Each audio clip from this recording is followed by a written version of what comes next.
Hey everybody, welcome back to another edition of VCTV. I'm your host, Kyle Ellicott, and we are here to talk about entertainment, esports, gaming, sports in general. What is happening in these areas as so much has come from the technology side over the past years, as we've seen new advancements, not only on the gaming side in terms of consoles, game development, and some other exciting things around AR and VR that we may talk about today, but also on the esports side, we've seen competitive gaming really take off, not just in 2020, but in the years leading up, and for sure will be even a bigger area for us all to pay attention to as we hit 2021 and beyond. As we look towards Twitch and YouTube and other areas where streaming is just becoming at the early days of excitement around these areas. And also entertainment. How has entertainment changed as we look at 2020, and how does that shift and change things for the greater good in 2021? Our guests and I were just talking about that offline, and we've got some fun stuff to share with you. But before we get started, a big thank you to you, our audience, for tuning in. If you're liking what you hear today, make sure you click that subscribe button, give us a thumbs up, do reach out if you would like to be on a show like today, like our guests who I'll introduce here again in just a moment. Do reach out, and we'd love to have you share your thoughts and insights about different technologies, industries, and regions around the world. We've got tons of opportunities, so let us know what may fit for you to share your thoughts and insights from your on-the-ground perspective around these areas. And entrepreneurs, you've got less than 30 days, give or take, until the end of the year. What better way to end 2020 and kick off a 2021 than joining us here on the VCTV virtual stage, where you can pitch us in real time, investors and entrepreneurs focused on your area, to give you real-time feedback, along with building foundational relationships with each and every one of us and exposure to our entire live audience. We would love to have you here with us. Do reach out to the team and or myself. We'd love to find the right spot for you. And last but not least, a big thank you to the LATOKEN team and to Maria for making VCTV possible every single day and bringing us all together as they do. And with that being said, I'm your host, Kyle Ellicott. Let's go ahead and get in and introduce my friend and fellow gamer, Anuj. Welcome back to the show. A little intro, a little background for everybody. Thanks, mate. Good to see you here, and happy Cyber Monday. The one day of the year where apparently for some reason companies still use the word cyber. But yeah, good to be back. Introducing myself. I'm an entrepreneur, have started 3 startups in the last 10 years. Presently working as the founder for Yellow Sapphire Technologies and Atotum. Along with it, I'm a partner at World Business Angel Forum, where we are working on behalf of the G20 countries to promote global financial inclusivity and to promote entrepreneurship across the world. Along with it, I'm working with iAngels in Israel for some angel investments and a family fund based out of Buffalo, New York. I love it. I love it. I love it. Welcome back. Well, let's talk about on the financial inclusion side and financial technologies that you work with. When it comes to gaming, how are you seeing fintech as a whole, we'll call it, enter the gaming space in a more impactful way now than ever before? It's funny you mentioned that, because apparently that's one side of fintech which we don't really talk about a lot. I talk about Paytm a lot. I love the company. I love Vijay Shekhar Sharma. He's a great guy. He's one of the smartest man I know. He's one of the hardest working guy I know. So it's fun when you see a guy like him, who's running the biggest fintech company in India right now, the biggest private company in India right now, enter into the gaming space itself as well. When we talk about gaming, we get so hyped up on PC games being the real games, or console games are the real games. There's no other gaming. That more often than not, we often ignore the side of mobile gaming that's just growing tremendously. I remember there's this streamer for Call of Duty. The guy plays on PC and he streams on Twitch. And he has said it a ton of times. Mobile gamers are not real gamers. Now, while I would have agreed to that back when we were playing Snakes on Nokia 3310, I don't agree to that now. PUBG World Championship was a great tournament. It had real professional players. Call of Duty Mobile, which has practically changed the industry on its head in the last 1 year. Mhm. I'm an old school gamer. I would be hooked on to gaming. Well, I mean, well into my college. That's probably like 10 years ago now, and I remember playing on PS2. I remember playing on PS3. I remember some of the games that I've played. There's been Unreal Tournament. There's been Assassin's Creed, and of course, there's been Call of Duty. That's one thing we've all played. Having that experience and having that gunsmith version where you're doing your math, you're doing your training and analytics, where you're going on to training ground to actually test every weapon. That took some skills. That was some serious gaming stuff. Now, when they entered the mobile space, of course, it wasn't that effective. They were still trying out new stuff. The server was not effective. They were lag. There was desyncing issues. But just in the last 6 months, they've practically changed the industry on its head. There is Gunsmith on mobile, where Call of Duty itself, it's just leading the mobile world right now. Just two games, just naming two games here: Call of Duty and PUBG. Well, Both and of them. PUBG, real quick to interject. So Call of Duty is one of the biggest, for those that may not know. It's also one of the biggest games in the esports arena as well, in terms of competitive action around gaming. But Anuj, real quick on PUBG, I don't think many viewers know this, but we've actually talked about that on previous episodes of VCTV and how big the market is in India. That it's actually one of, if not the biggest market share groups of PUBG. Very surprisingly, and that's really unfortunate that they were banned in India. The whole political reasons. I won't get into it. But yeah, 200 million users. 200 million. That's a mind-blowing number. And 40% of it's in India. 80 million Right. users, man. You don't see that. You don't see that kind of adoption with a free game anyway. You don't see that kind of an adoption for a fintech service. That's what I'm saying. So when paid, coming back, I'm just gonna take a I'm just gonna circle back on your initial question. You ask about fintech. After PUBG was banned, they are now Indian companies that are trying to come up with a similar version because they want to capture that market.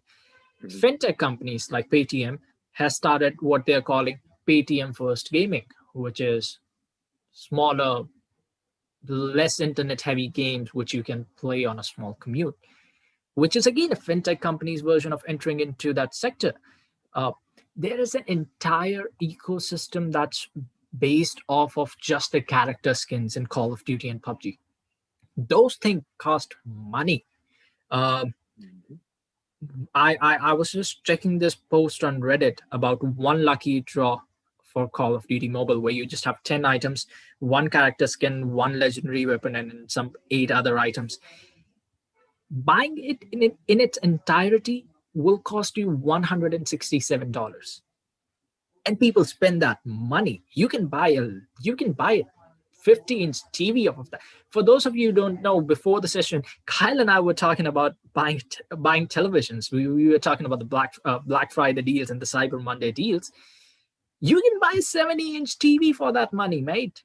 A 70-inch TV. Imagine that, and spending that money on a game just so you can flex that skin and run around with it. Well, and speaking of that, so real quick, fun fact.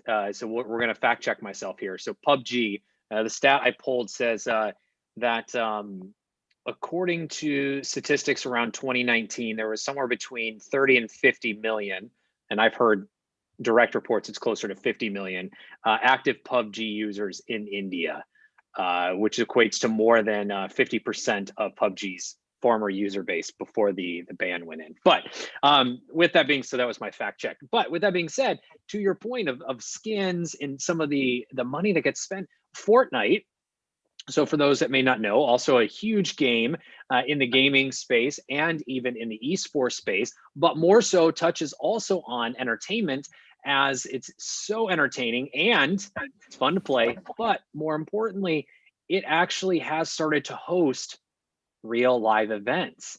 We've had some of the largest names in music go in and do virtual or avatar driven concerts in these with with tens of millions of people showing up to view these those in-game experiences that Anuj is talking about. And Fortnite just released a subscription service, so it's around $12 to $13 a month, and it gives you a whole new experience. And so Anuja, are you seeing this as a potential lead-in? So those one-off skins and those one-off digital asset purchases are one thing, but looking at it, the bigger picture, do you see gaming shifting, especially on the mobile, because Fortnite is more mobile than it is console in some cases? Audience, don't attack me on that. I know the difference, but for this question, do you see mobile moving towards this kind of monthly based subscription payment? So before I address that, I'm just going to circle back on the fact check. Thank you so much for that one. Yep. I just did my Google search as well. So PUBG got banned in India in July, late July.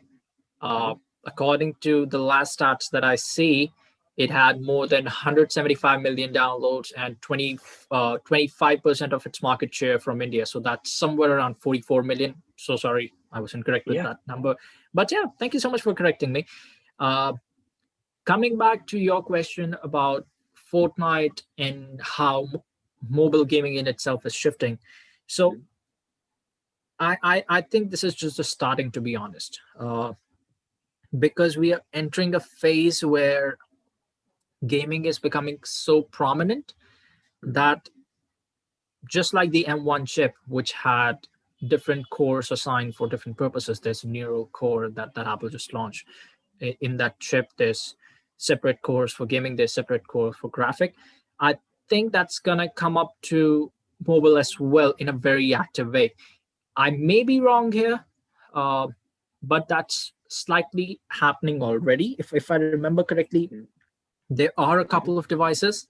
Call of Duty partnered up with Sony Xperia as well.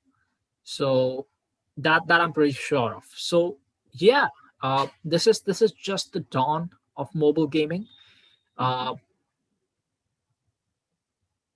will not get into the user experience part of things. Of course, playing it on a 50-inch TV with a haptic controller for your PS5, that's always way more immersive than what you can get on a mobile device. But as mobile devices get better, it's only gonna get more towards that side. It's only gonna go on the front where you will see more heavy games which although need a lot more data, a lot faster internet connection, be more comfortable using. But games are a battery hog. I can destroy my phone battery in just a couple of years with heavy gaming. So yeah, as the system moves to battery optimization, where you're working on better thermal control, where you're working on better heat dissipation, it's only just going to starting up. Let's not forget, there's already ROG phones that are in the picture. So as of right now, I think we have the hardware that's coming up to that capability. It's now on to the developers to develop those games and bring it onto the ecosystem. Right. Well, and the network. So, right, we have the early days and the kind of beginnings of 5G. We're looking at edge-based computing.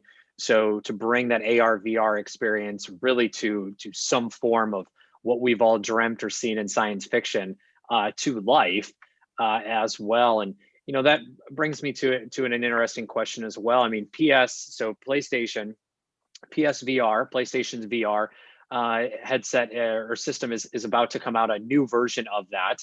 We've got new versions of Oculus, including a new app store that's due out in 2021. We've got HTC and their Vive headset that is starting to have new enterprise-driven applications and settings.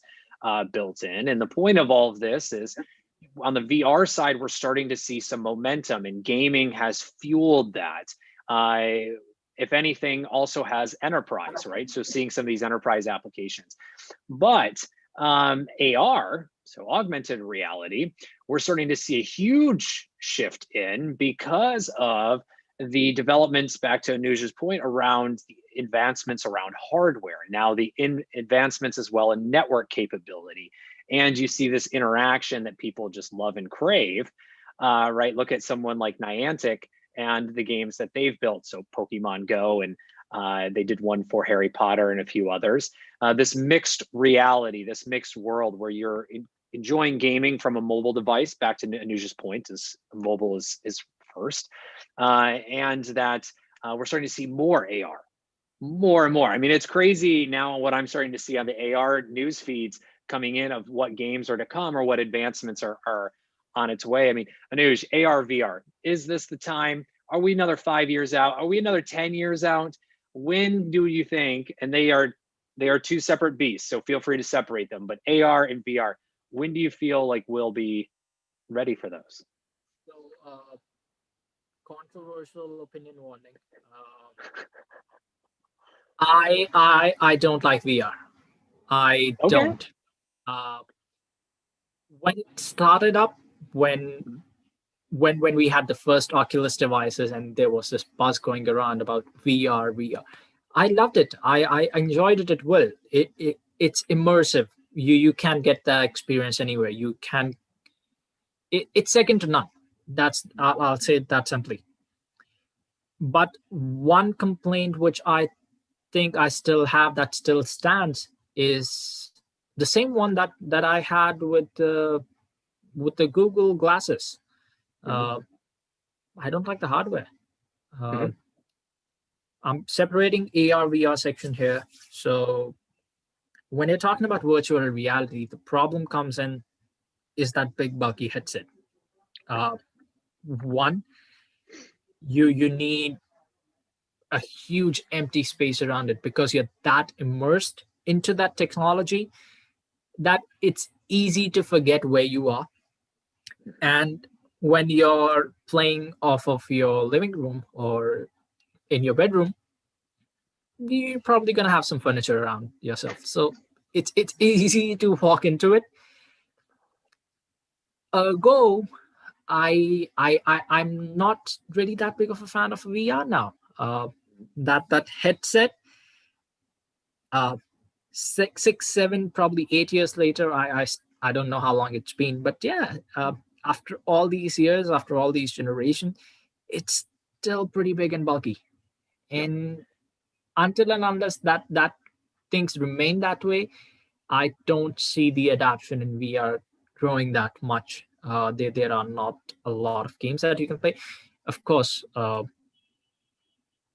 there's still going to be some improvements onto it. There's still going to be some growth in that sector, but it's definitely a long way out. Likewise, when you're talking about AR, on the contrary side from VR, from Oculus, I actually loved Microsoft HoloLens. I think it's a damn wonderful piece of technology. Because although it's still bulky, it's doing what I would have expected from something like Google Glass. For those of you who don't remember, Google Glass had your eyeglasses with a very big chunk of crystal on it, on the side of it, and it looked ugly. It looked ugly as hell. It did, and in all fairness, I will just say this: being an early adopter in that, is it was the very first version. It was not meant to be pretty, but I do not disagree, Anuj. Just for the audience that may be looking at hardware in the wearable space, specifically headsets, just know we're still in the very early days of that, as Anuj. Absolutely. That's what I'm saying. That's what I'm saying. It's still the early years of things. I remember, and it's been like what, 6, 7 years. It's unfortunate Google gave up on it that early. At least give us a second generation. Try to make it better. But We're in yeah, the early years, decades. We're in the early decades. There you go. We're in the early decades of VR headsets. let's go. I love that term. Yes, we are in the early decades. HoloLens, while again, it's still doing, it's still bulky. It's still very much like Oculus. It has that augmented reality feature where at least I can still see what's going on. It can still see my surrounding, make suggestions off of it. So I love its application. It can be used in n number of things. There's tutorials that can be made from this. There is architectural designs. There is furniture designs. There is interior designing. There's n number of applications that you can deploy from such a system, and the potential is limitless. Again, sky's the limit. Uh, And likewise, on that similar side, taking mobile first, like you said, Pokemon Go, uh, Mhm. it was a phenomenon. Uh, I'm surprised there's still not players out there who are playing Pokemon Go. I was not expecting it to go anywhere anytime soon. Uh, but yeah, there's still gonna be a possibility that someone creates something from that sort of a cultural movement that you can have another Pokemon Go type of game. Well, and you bring up a good point. So culture and then also mindset. So we were talking about Xbox and the new PlayStation that it's due to come out. We're focusing a little bit on gaming. We're going to get to entertainment here in just a minute, but we were talking a little bit about the upcoming or the recent launches, I should say, of these new consoles, which for traditional gamers has been a go-to outside of desktop-based gaming, which will mostly lean towards PC. But with that, again, mobile has started to see its day. We've seen some offshoots of kind of a mix between opportunities. So NVIDIA has put out a gaming console. Google, Amazon has put out their Apple as well, their gaming services. So everyone's trying to figure out where this next stage goes from the traditional consoles, including Nintendo. Right, we saw Nintendo Switches sold out. I'm sure, as the news pointed out, we were talking about the holiday weekend sales. I'm sure they're sold out again. PlayStations are now sold out. Xboxes are going the same. Oculus headsets had the similar experience, maybe for different reasons, because there was a lot of talk in early 2020 that we were going to start doing more virtual events, and we could see that into 2021. I won't disagree, but now as we look towards how things are shifting, and news is pointing a very good picture that there is some gaps in this that we'll see where they go. We'll see how things continue to advance around the console wars of the major brands to, again, the desktops, to these these in-betweens, to AR, VR. There's a lot to be had. The point is if you're an investor and a founder looking to get into these industries, coming from two people who know it. On the hardware side, you're in early days, or you really need to be investing and looking at something that has proven traction and already has market potential, which we've got plenty of cases that thought they did and may not have. From the gaming side and the gaming application, mobile is dominant. I mean, Anuj and I are talking about it here. India is a huge hotbed for mobile gaming. There's plenty of other places, including Southeast Asia as a whole and Latin America. Here in the United States, plenty of opportunity for mobile gaming. It's not going anywhere anytime soon as advancements continue as well. But Anuj, you bring up a good point. All these devices, one other thing that is driving them and part of their sellouts is entertainment.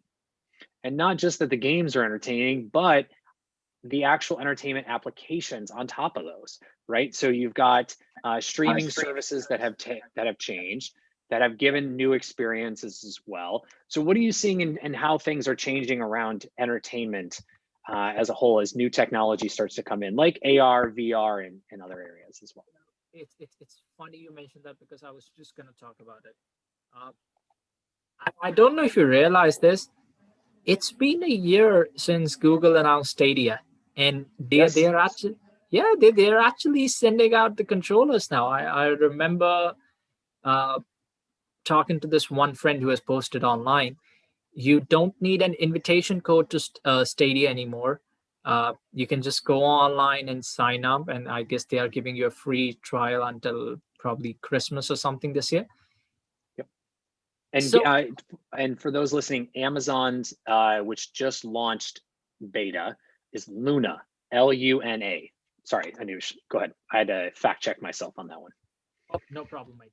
So yeah, uh, like I was saying, you have Stadia coming in, and one of the reasons why consoles has been big with casual gamers and PC has been the go-to for professional gamers is because while on PC you can get that far superior experience. It's always goes PC, console, Switch, mobile.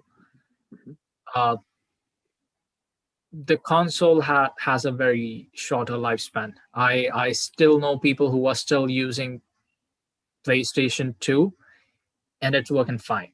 It's probably going to go on for at least 5 or 7 more years. Uh, there was this recent post I saw on Reddit about a guy who had a Nintendo Game Boy that had finally died after 21 years. That's an amazing lifespan. 21 years for a Game Boy. Rest in And peace. R.I.P. to that Game Boy. it has a lot of memories attached to it. We shall never forget Game Boy.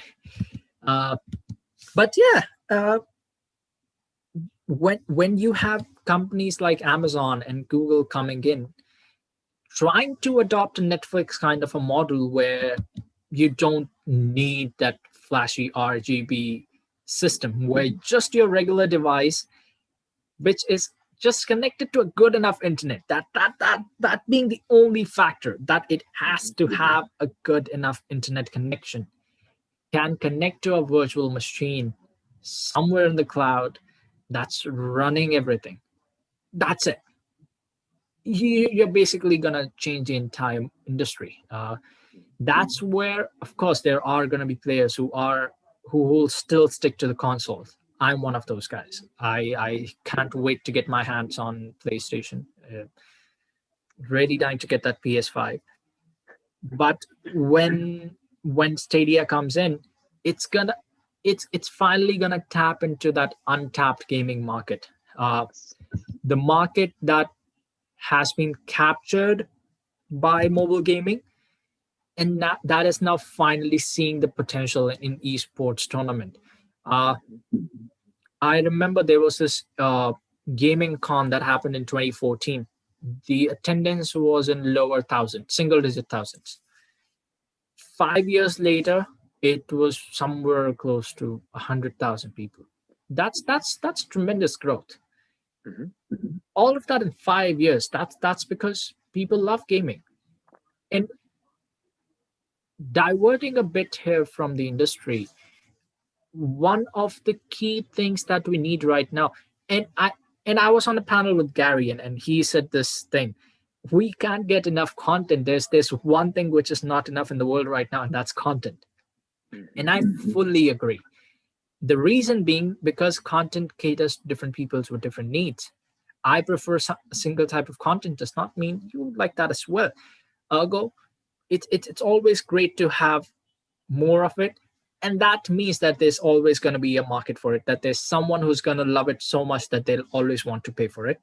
So when you are entering into that kind of a content sector with entertainment, especially in a post COVID era where there are a lot of unknown variables that still have not yet been addressed, where according to one research, uh, 1 in 5 people recovering from COVID who are developing some form of a mental illness, be it depression, be it anxiety, be it some form of PTSD, if I may say so. Uh, they are going to need an escape, and that's what gaming has always been to us. For anyone who has been a gamer, it's just like reading. I am a big time reader. I like to read. Uh, One of the first epic fantasy series that I ever read was Lord of the Rings, and it's it's um, it's my safe space, if I may say so. Uh, just like this year, things have been uncertain. There have been challenges coming up. There have been a lot of unknown variables that came up. It's always during those times that picking up that one book or picking up that one game takes you to a space where you can just relax for a bit and come back better. I remember reading this somewhere that more and more psychologists and mental health experts are now studying the effects of gaming in combating depression and in using it as a form of therapy as well. Mm-hmm. I'm not sure if any of them have published their papers yet, if anything's out already.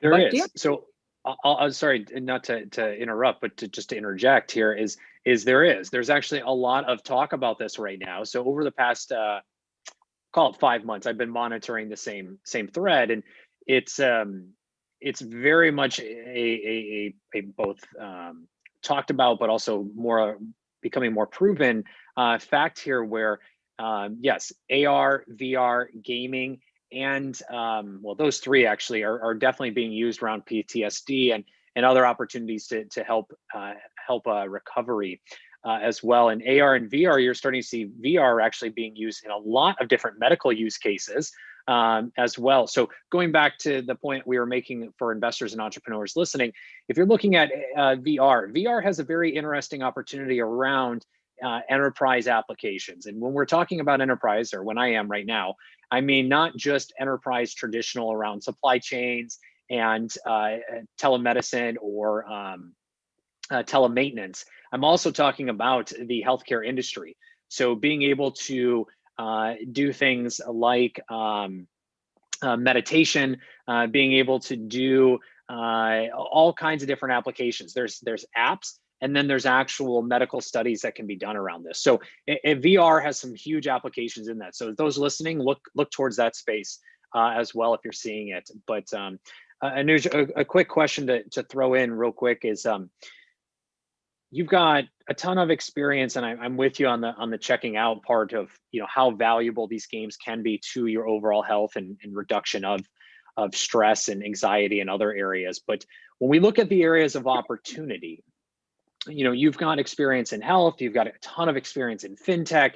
You're looking at Asia, Southeast Asia, India, global markets here in the United States as well. With all you do in so many different regions, where are you seeing the opportunities when it comes to gaming, when it comes to entertainment, when it comes to esports? Because we can talk about these for hours, and I love every moment of this and would not stop this conversation. However, when we start to talk about areas of opportunity, they're vast. Where do you see the most impact coming in the next 5 years that both us and our audience need to know about? Carl, we have been doing these sessions for a while, and whenever you have asked me this question, where do you see an area of opportunity, I always have an answer. When you talk about fintech, of course, I talk about user acquisition, I talk about neobanking, microfinance, peer-to-peer lending. There's always an answer. This is one of those rare moments where I genuinely can't highlight one industry, and I'll explain why. To anyone listening, here's an idea. Go ahead and make something off of it, please, if you may. And I'm gonna go back on my last point a bit. The research that I was mentioning that said 1 in 5 COVID patients that are recovering are developing some form of mental condition or mental illness.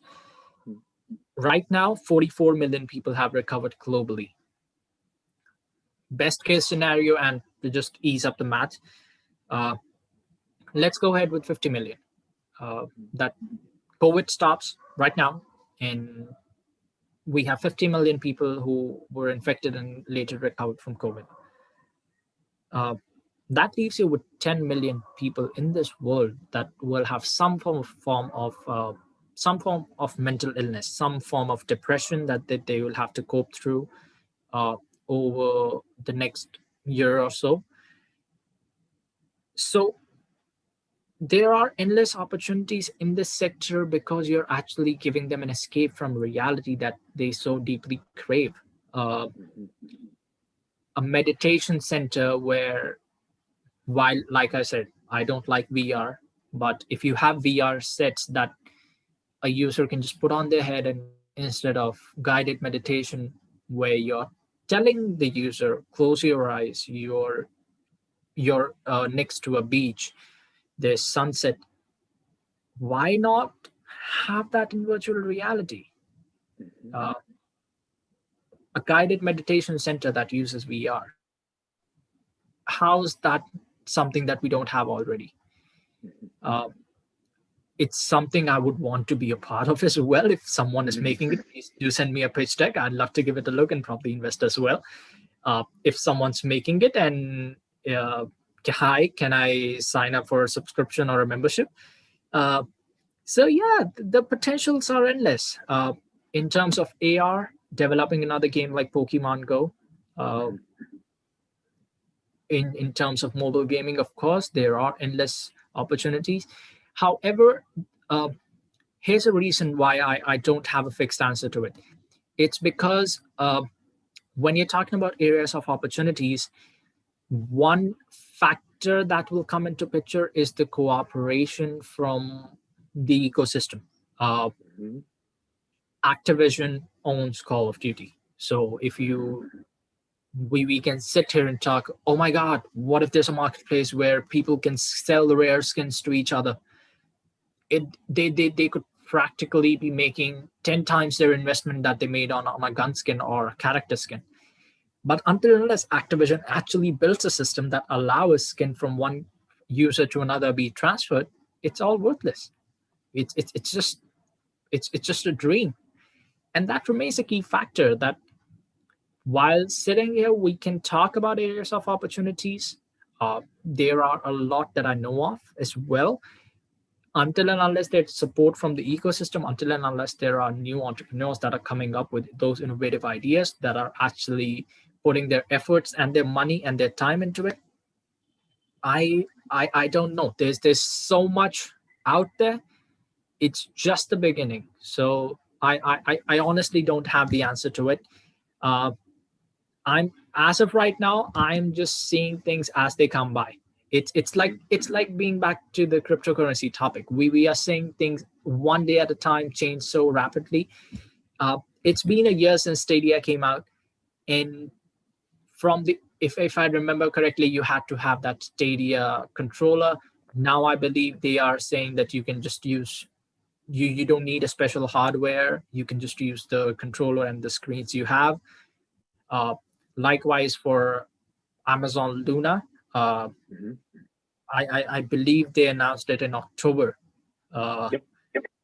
the early access is going to go out, so people who are going to go out and have those early access, they are going to provide their feedback.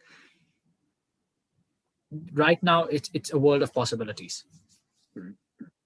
And I'll add one area that I'm personally excited about, and that's analytics. So when it comes to gaming and esports more particularly, analytics, I want to see the data. And I know there's a huge driver for this, but to Anuja's point, it's a buy-in around the ecosystem. But companies that are looking to get into the esports space, picks and shovels, data and analytics, those are two areas that the industry could use a lot more of and would welcome it as well. And Anush, last question before we wrap up here. Digital currencies, you mentioned him.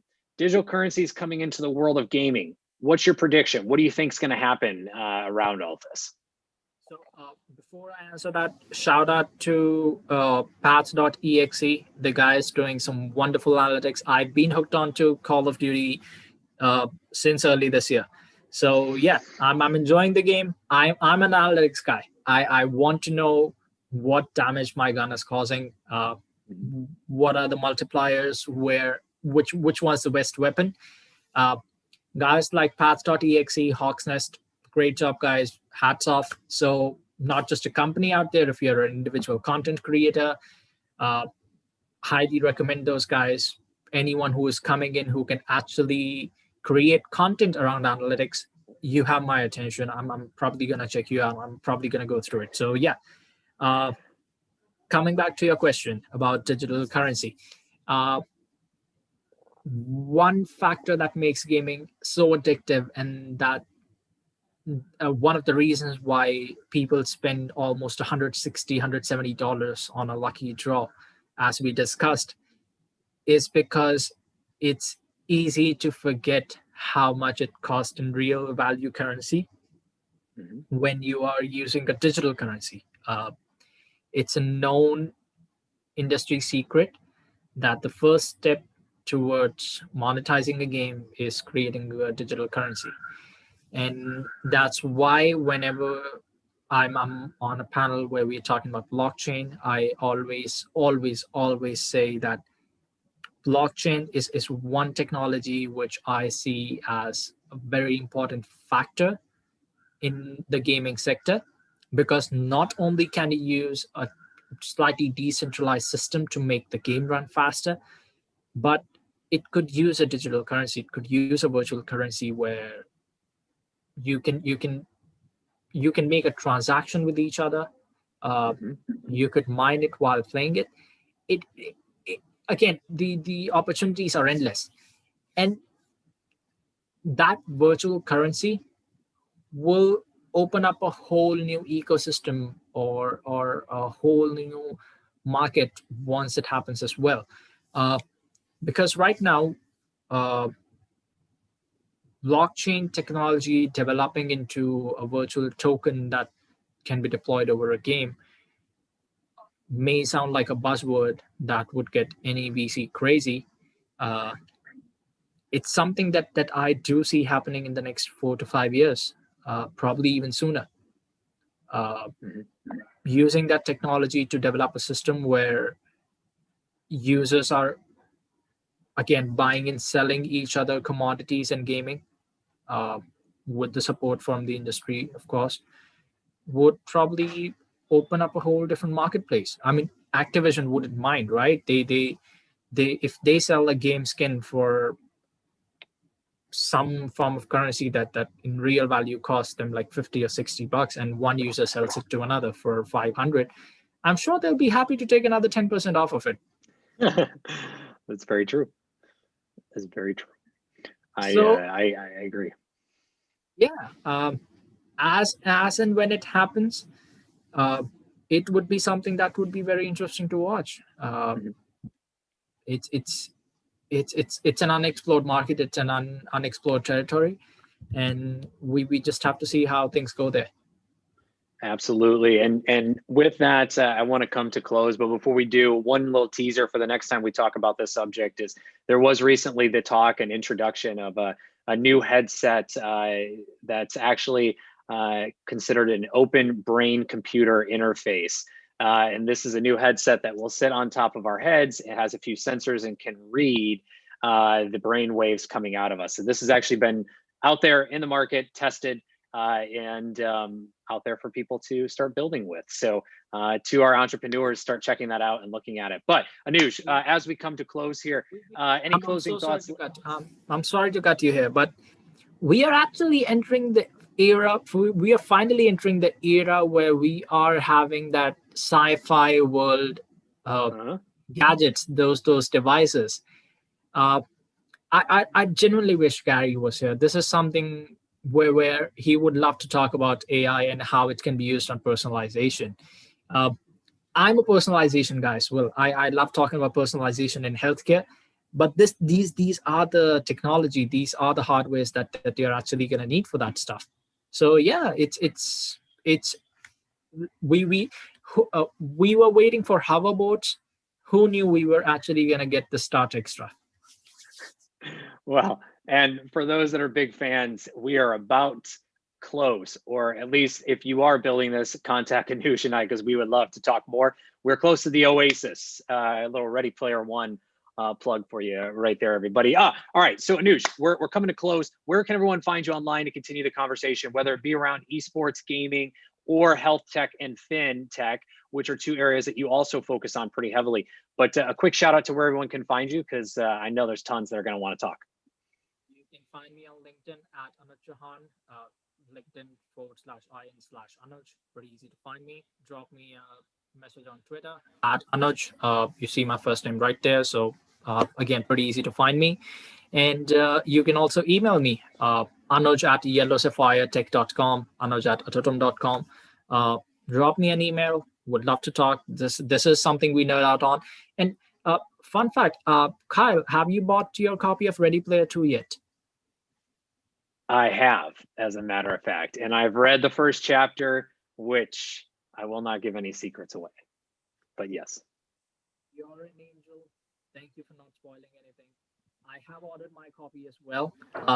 It's something we probably should nerd out on sometime together. I mean, let's do it offline. But yeah, once I finish it, it's gonna be something to nerd out on. What for a nerd out moment, when you read the first chapter, your mind will be blown. With that being said, Anuj, thank you so much for joining us today and sharing all your thoughts and insights and so much around the esports and gaming space today. It was an absolute pleasure. And to your audience, thank you so much for tuning in. If you like what you heard, click subscribe, give us a thumbs up.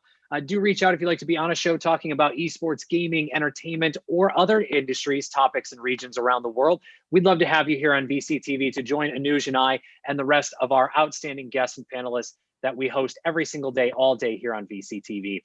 And also a big thank you to the LATOKEN team and to Maria for making VCTV possible every single day.